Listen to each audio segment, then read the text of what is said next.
Halo guys, jumpa lagi di Sikaru Heavy. Kali ini saya akan menyajikan ringkas cerita film yang berjudul Richard Jewell. Film yang disutradari oleh Clint Eastwood ini menceritakan tentang kisah Richard Jewell yang hampir kena rekayasa kasus kejadian pemboman yang terjadi saat Olimpiade Atlanta 1996. Richard adalah seorang office boy di sebuah kantor firma hukum di Atlanta. Richard selalu bekerja dengan hati melayani dan menyediakan kebutuhan kantor serta para pegawainya. Gak heran, dia menjadi favorit dan Brian, salah seorang pengacara, ikut merasa terkesan dengan dedikasi Richard. Di suatu siang, saat istirahat, Brian memergoki Richard sedang main game menembak di dingdong dekat kantor. Brian bertanya, mengapa dia masih suka main permainan anak-anak? Richard menjawab bahwa pekerjaan impiannya adalah ingin menjadi petugas hukum seperti layaknya FBI atau polisi. Bagi Richard, tidak ada yang lebih keren daripada menjadi seorang penegak hukum yang melakukan tugasnya untuk melayani dan melindungi masyarakat. Di suatu malam di kantor, Richard menyatakan pamit kepada Brian. Ini adalah hari terakhirnya bekerja dan besok dia akan bekerja sebagai satpam di asrama kampus. Richard merasa Brian adalah bos dan sobat yang baik selama dia bekerja. Brian memberikan hadiah uang dan nasihat kepada Richard bahwa jika suatu saat nanti kamu mencapai keinginanmu sebagai polisi, jangan pernah kehilangan kebaikan dan kejujuran yang telah ada saat ini. Karena semakin engkau merasa berkuasa, kebanyakan orang akan semakin kehilangan jati diri asal mereka dan menjadi monster yang arogan.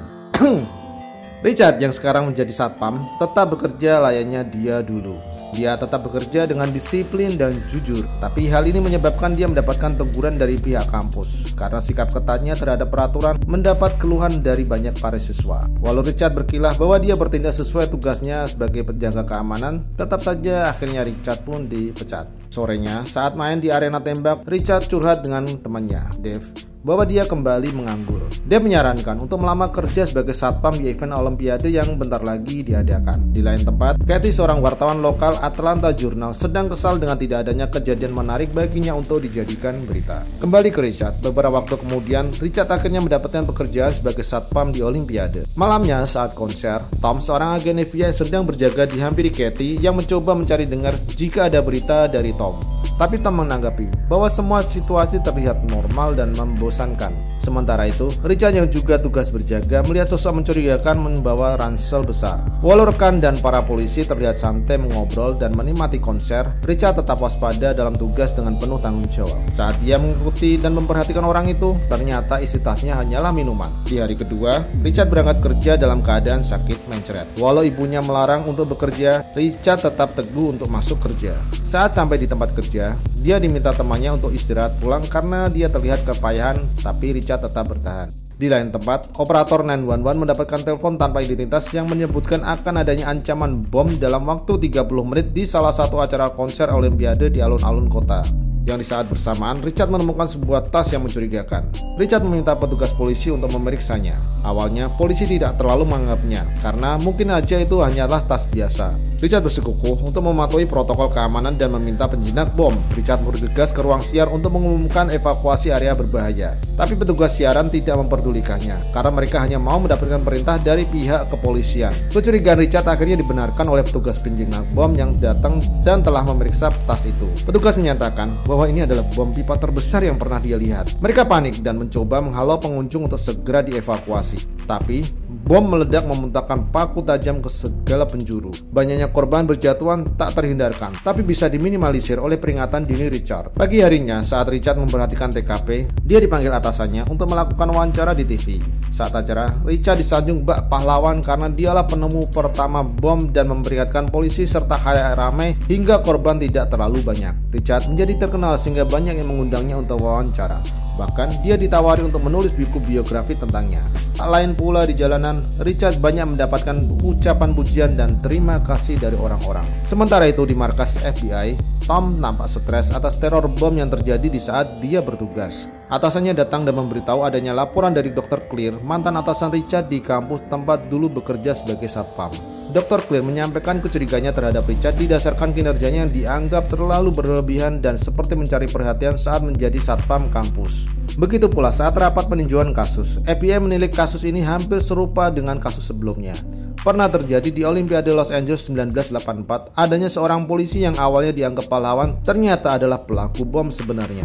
Atau juga saat kejadian kebakaran di Idaho yang serupa. Dengan dasar ini, Richard dianggap sebagai pahlawan palsu dan masuk daftar paling atas untuk diselidiki lebih lanjut. Sementara itu, Richard menelpon Brian meminta saran mengenai kontrak pembuatan buku biografi yang ditawarkan kepadanya. Brian menanggapi dengan senang untuk membantunya. Brian juga mengatakan untuk tidak menandatangani apapun tanpa sepengetahuan Brian. Brian sekarang bekerja sebagai pengacara mandiri dengan asistennya Nadia. Malamnya, Kathy mendekati Tom untuk mencari info tentang perkembangan kasus teror bom. Tom awalnya tidak ingin memberikan info apapun karena kasus masih belum matang. Kathy belum menyerah dan selalu berusaha memancing, dan akhirnya Tom memberikan info tentang kecurigaan FBI atas Richard dalam kasus bom itu. Esoknya, Kathy langsung meminta teman kerjanya untuk menuliskan berita panas mengenai tersangka pelaku teror bom sesuai bocoran dari Tom. Berita ini langsung menjadi trending karena tersangka teror merupakan orang yang awalnya dianggap sebagai pahlawan. Kathy mendapatkan pujian dari semua orang atas keberhasilannya sebagai wartawan pertama yang mengangkat berita ini. Tom yang membaca berita merasa kesal karena informasi yang diberikan ke Kathy ternyata langsung naik cetak. Tom dan rekannya datang menjemput Richard dengan alasan ingin membuat pelatihan simulasi di kantor FBI. Richard tanpa curiga berangkat mengikuti Tom untuk datang ke kantor FBI. Sepeninggal Richard, ibunya terkejut saat menyaksikan berita TV yang memberitakan tentang keterlibatan Richard dalam pemboman. Sementara itu di kantor FBI, Tom menginterogasi Richard dengan cara halus lainnya. Mereka sedang simulasi saat kejadian penemuan bom. Tom meminta Richard menandatangani sebuah dokumen layaknya dia sedang memperagakan diri sebagai orang yang ditangkap. Richard yang ingat pesan Brian untuk tidak sembarangan tanda tangan, menolak menandatanganinya dan memilih menghubungi Brian untuk mendampinginya sebagai pengacara. Brian yang baru pulang ke kantor mendapatkan kabar dari Nadia bahwa ada pesan dari Richard yang saat ini ada di kantor FBI. Dengan segera Brian menghubungi FBI dan menanyakan keberadaan Richard. FBI awalnya tidak mengakui keberadaan Richard, tapi Brian mengancam akan menelpon media atas arogansi FBI dalam menjamin hak asasi sipil. Tak lama Richard pun dibiarkan kembali ke rumah. Tapi saat sampai di rumah, halaman rumahnya sudah penuh dengan kerumunan media yang memojokkannya dengan pertanyaan tentang keterlibatannya sebagai pelaku teror. Malamnya, Brian datang sebagai pengacara resmi meminta pernyataan tentang semua hal yang berkaitan dengan riwayat, latar belakang, dan kesungguhan Richard dalam keterlibatannya dalam teror. Esoknya, Brian yang diundang wawancara TV diberondong pertanyaan tentang riwayat kasus yang pernah menimpa Richard. Saat Richard pernah ditahan karena berpura-pura menjadi petugas polisi. Hal ini membuat Brian marah dengan Richard karena tidak memberitahunya semalam. Malamnya, Brian dan Nadia melakukan reka ulang jarak antara TKP bom dengan TKP telepon umum yang digunakan peneror.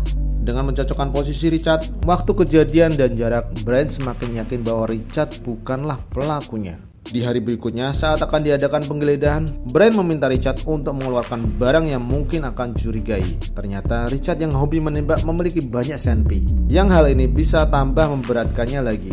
Saat penggeledahan, ibu Richard kesal karena pakaian dalamnya pun ikut dibawa sita oleh petugas. Brian menyusul untuk menenangkannya. Tom yang melihat Richard sendirian memanggilnya dan meminta untuk merekam suara Richard dengan mengatakan kalimat yang sama saat pelaku teror menelpon 911. Tom berdalih pencocokan suara untuk penegasan kasus. Richard yang tertekan mengiyakannya. Brian yang mengetahuinya mengajak Richard keluar dan mengancam Tom karena memaksakan Richard melakukan sesuatu yang dapat memberatkannya. Di kemudian hari, Tom datang lagi meminta sampel rambut dan sidik telapak tangan Richard. Brian menanyakan profesionalitas kinerja FBI. Bagaimana mereka tidak memberitahukan jarak, waktu, dan lokasi, yang dimana ketiga hal itu tidak mungkin menunjukkan bahwa Richard pelakunya. Tom tidak peduli dengan hal itu karena penyidikan akan dapat terus berkembang. Di lain hari, Dave dibawa paksa saat lagi sarapan di warung. Malamnya Dave datang ke Richard dan mengatakan bahwa dia barusan diinterogasi FBI. Dave dicurigai sebagai rekan Richard saat pemboman. Yang lebih mencengangkan, Dave disangka sebagai pacar gay Richard. Lain hari, Brian membawa Richard untuk melakukan tes poligraf sebagai referensi tambahan penyidikan, dan Richard pun lolos. Brian mengajaknya ke Atlanta Journal, kantor Kathy, untuk menuntut pencabutan berita mereka yang dinilai sangat menyerang dan menggiring opini publik terhadap Richard yang belum terbukti sebagai pelaku, sehingga kehidupan privasi Richard dan ibunya pun terganggu. Kathy yang terusik mencoba mereka ulang seperti yang Brian lakukan. Terkejut dengan hasilnya, Kathy mempertanyakan penyidikan Tom apakah sudah mempertimbangkan bukti reka ulang TKP. Tom menyangkalnya dan tetap berpendapat bahwa Richard tetap tersangka utama, dengan kemungkinan dia memiliki rekan. Richard dan Brian diundang Tom untuk pengambilan pernyataan secara resmi di kantor FBI. Brian meminta Richard untuk menjawab apa adanya secara singkat, dan jika dia tidak tahu atau bimbang, jangan dijawab. Brian mengingatkan sekali lagi bahwa mereka bukanlah penegak hukum yang bisa menjadi idolamu. Mereka adalah lawan yang hanya ingin ada orang yang ditangkap, dan sekarang Richard lah yang akan menjadi mangsa mereka. Saat sesi tanya dimulai, Richard dapat menjawab dengan lancar dan singkat.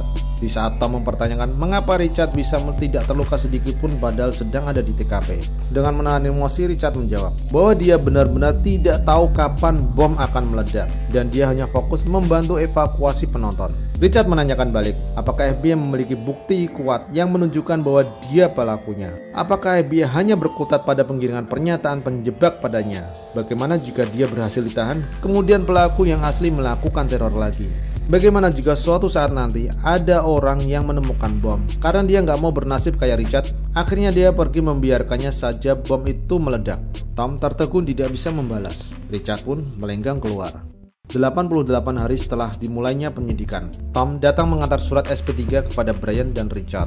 Diberitahukan bahwa penyidikan terhadap Richard secara resmi dihentikan, tapi Tom mengatakan masih yakin Richard bersalah.